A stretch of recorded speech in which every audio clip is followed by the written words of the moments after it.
Do you want to know what time looks like? Bit random, but... So, imagine space exactly how you imagine it to look. Like pitch black with specks of light.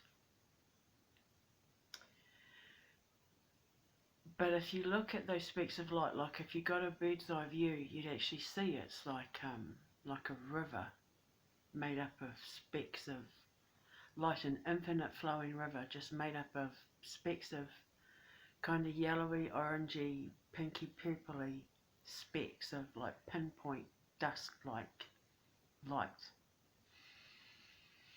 But if you were to bend down and look into get a closer look at each speck of light, it would be a different genetic strand or timeline, all connected with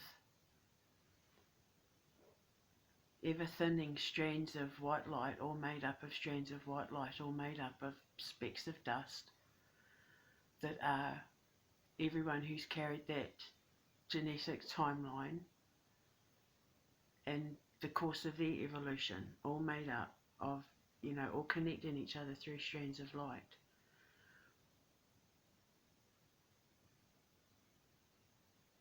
Every path their genetic timeline went on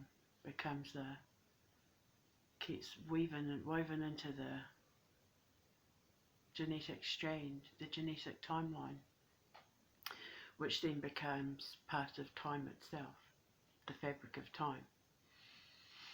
So remember before I was saying about how every choice and decision you make gets woven into the fabric of your timeline? You are the needle, and every choice and decision you make becomes the thread. That's how it works. But when you're standing in time, it's totally silent.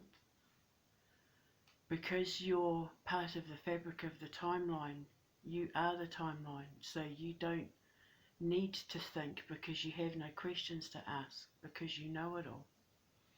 Because you're part of the fabric of everything that time created.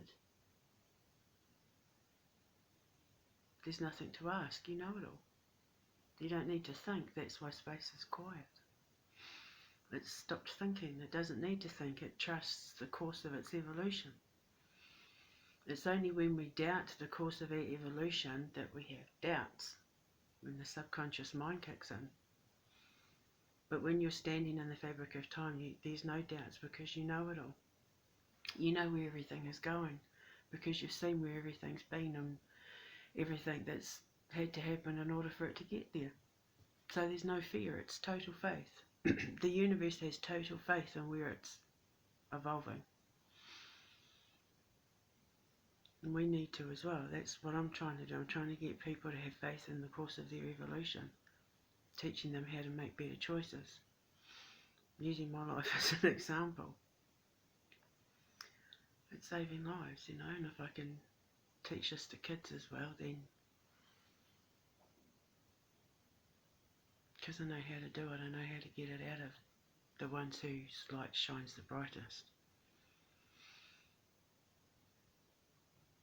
That's what an Ascension Master is. That's why I'm a dragon. They sit at the top. They're the keepers of time. They protect time. They protect ancestry. And children are the future. And so are babies and pregnant women, and keeping mums and dads together to raise healthy children and better, healthy environments with stable, happy couples. And that's what I do. Anyway, just thought I'd share.